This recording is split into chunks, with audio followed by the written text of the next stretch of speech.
Part 2 by Arthur Conan Doyle. I got an answer from Leicester, where the colonel resided, within 2 days. I have it before me as I write, and copy it verbatim. Dear Bob, it said, I remember the man well. I was with him at Calcutta and afterwards at Hyderabad. He was a curious, solitary sort of mortal, but a gallant soldier enough, for he distinguished himself at Sabrian and was wounded, if I remember right. He was not popular in his corps. They said he was a pitiless, cold-blooded fellow, with no geniality in him. There was a rumor, too, that he was a devil worshipper, or something of that sort, and also that he had the evil eye, which of course was all nonsense. He had some strange theories, I remember, about the power of the human will and the effects of mind upon matter. How are you getting on with your medical studies? Never forget, my boy, that your father's son has every claim upon me, and that if I can serve you in any way I am always at your command. Ever affectionately yours, Edward Joyce. P.S. By the way, Northcott did not fall in action. He was killed after peace was declared in a crazy attempt to get some of the eternal fire from the sun worshippers' temple. There was considerable mystery about his death. I read this epistle over several times, at first with a feeling of satisfaction, and then with one of disappointment. I had come on some curious information, and yet hardly what I wanted. He was an eccentric man, a devil worshipper, and rumored to have the power of the evil eye. I could believe the young lady's eyes, when endowed with that cold, gray shimmer which I had noticed in them once or twice, to be capable of any evil which human eye ever wrought. But still, the superstition was an effete one. Was there not more meaning in that sentence which followed? He had theories of the power of the human will, and of the effect of mind upon matter. I remember having once read a quaint treatise, which I had imagined to be mere charlatanism at the time, of the power of certain human minds, and of effects produced by them at a distance. Was Miss Northcott endowed with some exceptional power of the sort? The idea grew upon me, and very shortly I had evidence which convinced me of the truth of the supposition. It happened that, at the very time when my mind was dwelling upon this subject, I saw a notice in the paper that our town was to be visited by Dr. Messinger, the well-known medium and mesmerist. Messinger was a man whose performance, such as it was, had been again and again pronounced to be genuine by competent judges. He was far above trickery, and had the reputation of being the soundest living authority upon the strange pseudosciences of animal magnetism and electrobiology. Determined, therefore, to see what the human will could do, even against all the disadvantages of glaring footlights and a public platform, I took a ticket for the first night of the performance, and went with several student friends. We had secured one of the side boxes, and did not arrive until after the performance had begun. I had hardly taken my seat before I recognized Barrington Cowles, with his fiancée and old Mrs. Merton, sitting in the third or fourth row of the stalls.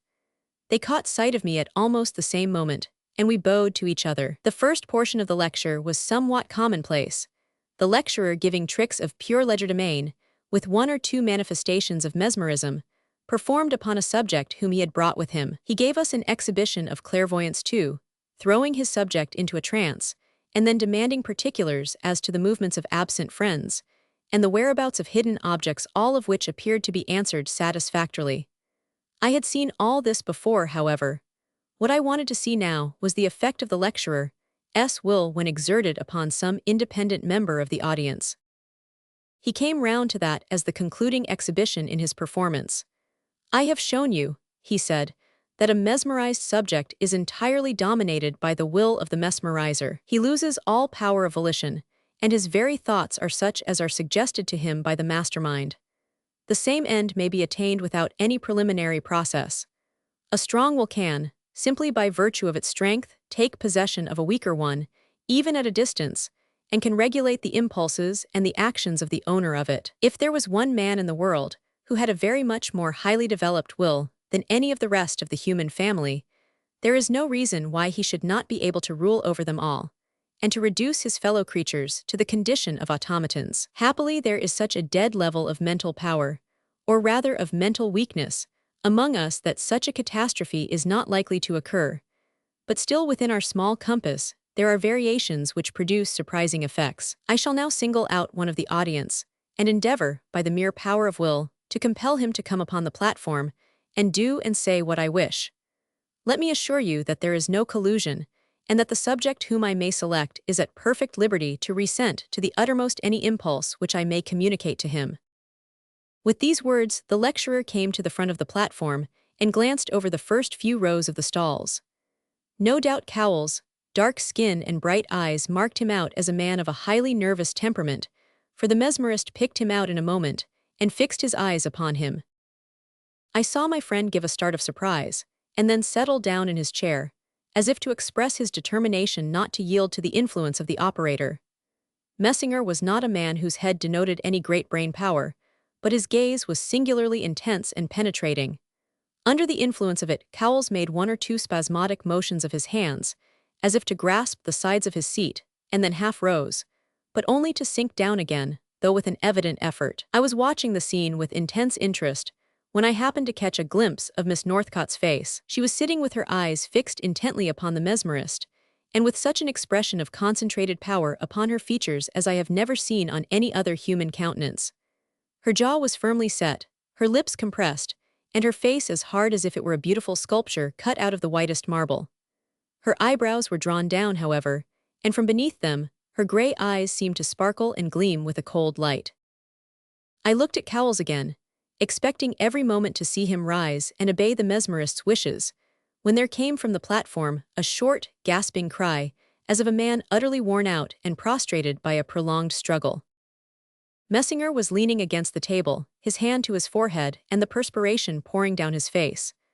"I won't go on," he cried, addressing the audience. "There is a stronger will than mine acting against me. You must excuse me for tonight."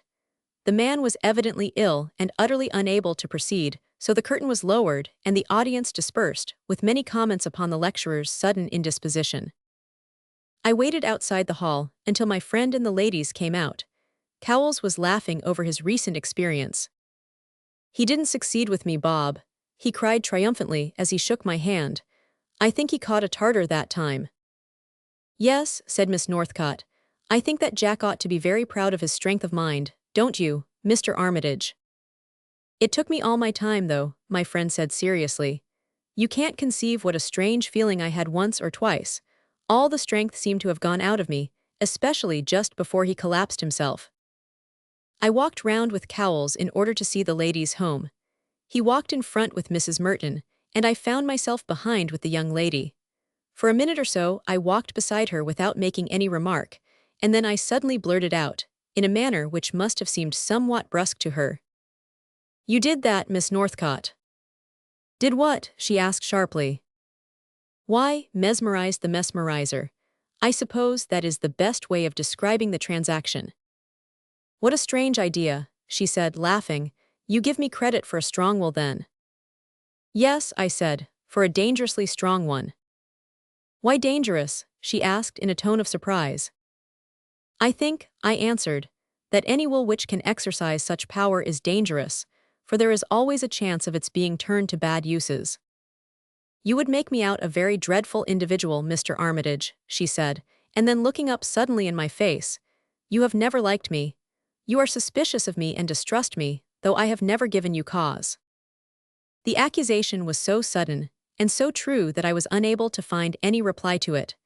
She paused for a moment, and then said in a voice which was hard and cold, "Don't let your prejudice lead you to interfere with me, however, or say anything to your friend, Mr. Cowles, which might lead to a difference between us. You would find that to be very bad policy." There was something in the way she spoke, which gave an indescribable air of a threat to these few words.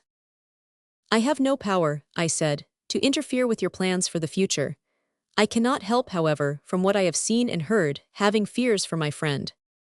"Fears," she repeated scornfully. "Pray, what have you seen and heard?" "Something from Mr. Reeves, perhaps. I believe he is another of your friends." "He never mentioned your name to me," I answered truthfully enough. "You will be sorry to hear that he is dying." As I said it, we passed by a lighted window, and I glanced down to see what effect my words had upon her. She was laughing, there was no doubt of it. She was laughing quietly to herself. I could see merriment in every feature of her face. I feared and mistrusted the woman from that moment more than ever. We said little more that night. When we parted, she gave me a quick, warning glance, as if to remind me of what she had said about the danger of interference. Her cautions would have made little difference to me could I have seen my way to benefiting Barrington Cowles by anything which I might say. But what could I say? I might say that her former suitors had been unfortunate. I might say that I believed her to be a cruel-hearted woman. I might say that I considered her to possess wonderful and almost preternatural powers. What impression would any of these accusations make upon an ardent lover, a man with my friend's enthusiastic temperament?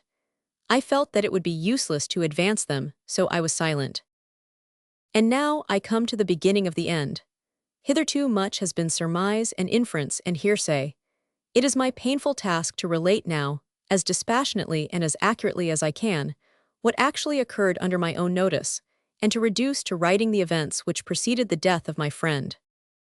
Towards the end of the winter, Cowles remarked to me that he intended to marry Miss Northcote as soon as possible, probably some time in the spring. He was, as I have already remarked, fairly well off, and the young lady had some money of her own, so that there was no pecuniary reason for a long engagement.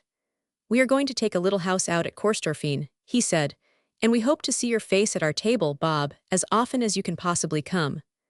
I thanked him, and tried to shake off my apprehensions, and persuade myself that all would yet be well.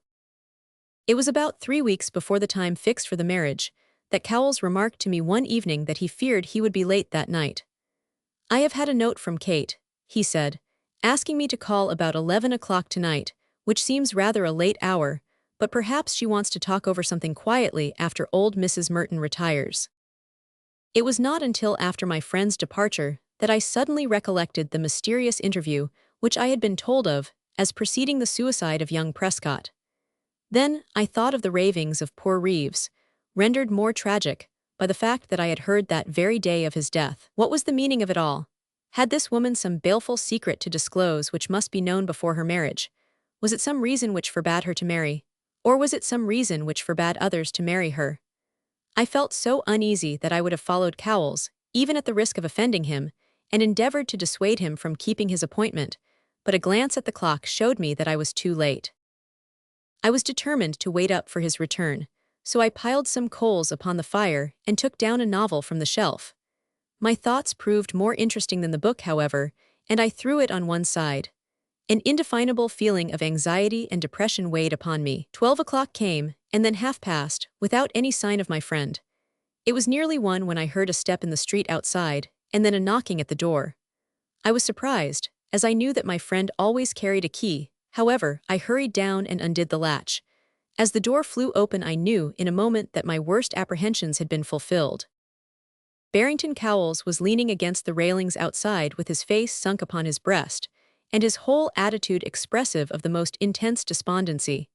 As he passed in, he gave a stagger, and would have fallen had I not thrown my left arm around him.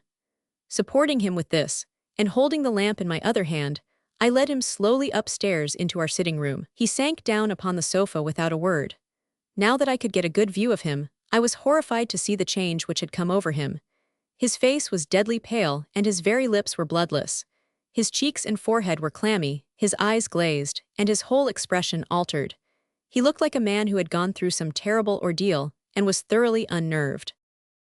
"My dear fellow, what is the matter?" I asked, breaking the silence.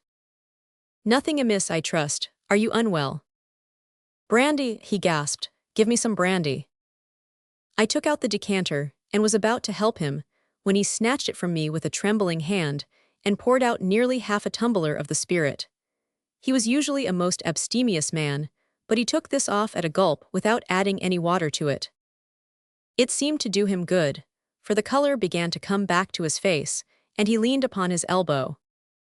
"My engagement is off, Bob," he said, trying to speak calmly, but with a tremor in his voice which he could not conceal. "It is all over." "Cheer up," I answered, trying to encourage him. "Don't get down on your luck. How was it? What was it all about?" "About," he groaned, covering his face with his hands. "If I did tell you, Bob, you would not believe it. It is too dreadful, too horrible, unutterably awful and incredible. Oh, Kate, Kate," and he rocked himself to and fro in his grief, "I pictured you an angel and I find you a—" "What?" I asked, for he had paused. He looked at me with a vacant stare, and then suddenly burst out, waving his arms. "A fiend," he cried. "A ghoul from the pit, a vampire soul behind a lovely face. Now, God forgive me.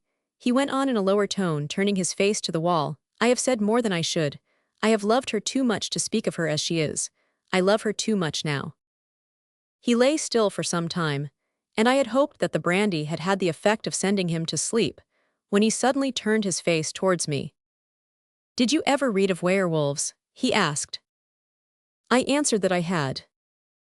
There is a story, he said thoughtfully, in one of Marryat's books, about a beautiful woman who took the form of a wolf at night and devoured her own children. I wonder what put that idea into Marryat's head. He pondered for some minutes, and then he cried out for some more brandy.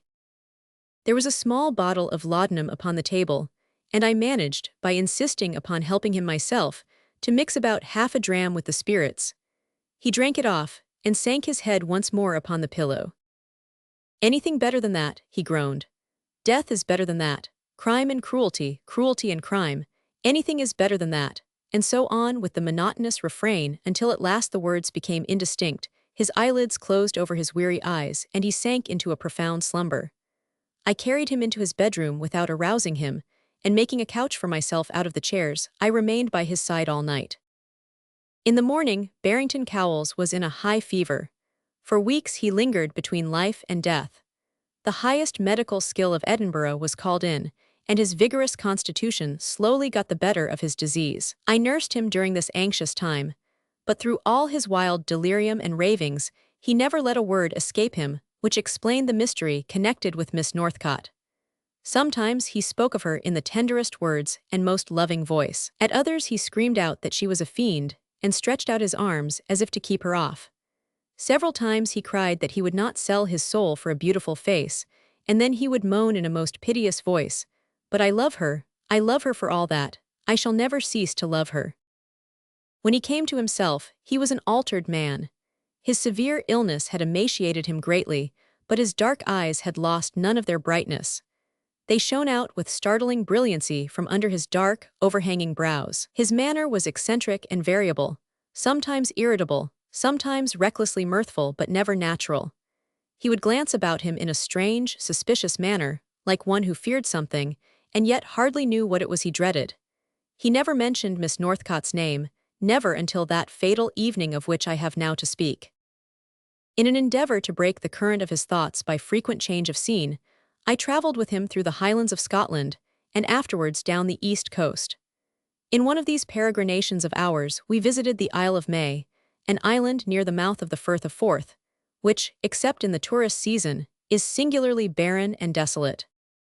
Beyond the keeper of the lighthouse, there are only one or two families of poor fisherfolk, who sustain a precarious existence by their nets, and by the capture of cormorants and solan geese. This grim spot seemed to have such a fascination for Cowles that we engaged a room in one of the fishermen's huts, with the intention of passing a week or two there. I found it very dull, but the loneliness appeared to be a relief to my friend's mind. He lost the look of apprehension which had become habitual to him, and became something like his old self.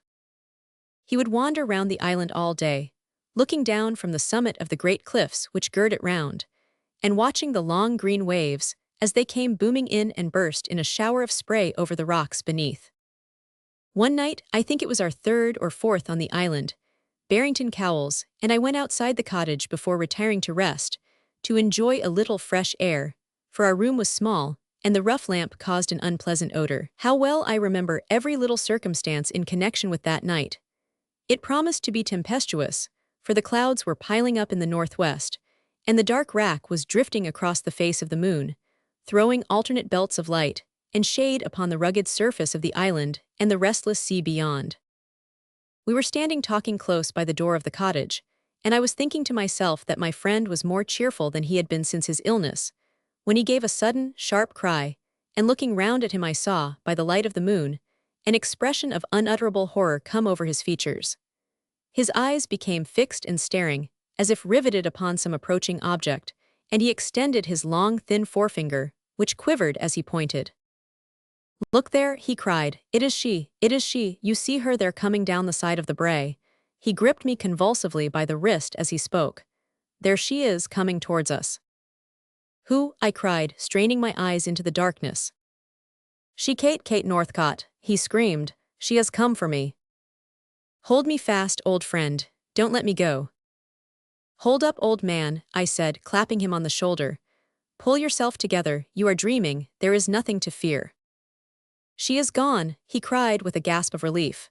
"No, by heaven, there she is again and nearer, coming nearer. She told me she would come for me, and she keeps her word." "Come into the house," I said. His hand, as I grasped it, was as cold as ice. "Ah, I knew it," he shouted. "There she is, waving her arms, she is beckoning to me. It is the signal, I must go, I am coming, Kate, I am coming." I threw my arms around him, but he burst from me with superhuman strength, and dashed into the darkness of the night. I followed him, calling to him to stop, but he ran the more swiftly. When the moon shone out between the clouds, I could catch a glimpse of his dark figure, running rapidly in a straight line, as if to reach some definite goal. It may have been imagination, but it seemed to me that in the flickering light I could distinguish a vague something in front of him, a shimmering form which eluded his grasp and led him onwards. I saw his outlines stand out hard against the sky behind him as he surmounted the brow of a little hill. Then he disappeared, and that was the last ever seen by mortal eye of Barrington Cowles. The fishermen and I walked round the island all that night with lanterns, and examined every nook and corner, without seeing a trace of my poor lost friend. The direction in which he had been running terminated in a rugged line of jagged cliffs overhanging the sea. At one place here the edge was somewhat crumbled, and there appeared marks upon the turf which might have been left by human feet. We lay upon our faces at this spot, and peered with our lanterns over the edge, looking down on the boiling surge 200 feet below. As we lay there, suddenly, above the beating of the waves and the howling of the wind, there rose a strange wild screech from the abyss below. The fishermen, a naturally superstitious race, averred that it was the sound of a woman's laughter, and I could hardly persuade them to continue the search. For my own part, I think it may have been the cry of some seafowl startled from its nest by the flash of the lantern. However that may be, I never wish to hear such a sound again. And now I have come to the end of the painful duty which I have undertaken. I have told as plainly and as accurately as I could the story of the death of John Barrington Cowles, and the train of events which preceded it. I am aware that to others the sad episode seemed commonplace enough. Here is the prosaic account which appeared in the Scotsman a couple of days afterwards. Sad occurrence on the Isle of May. The Isle of May has been the scene of a sad disaster. Mr. John Barrington Cowles, a gentleman well known in university circles as a most distinguished student, and the present holder of the Neil Arnott Prize for Physics, has been recruiting his health in this quiet retreat. The night before last, he suddenly left his friend, Mr. Robert Armitage, and he has not since been heard of. It is almost certain that he has met his death by falling over the cliffs which surround the island. Mr. Cowles' health has been failing for some time, partly from overstudy and partly from worry connected with family affairs. By his death, the university loses one of her most promising alumni. I have nothing more to add to my statement. I have unburdened my mind of all that I know.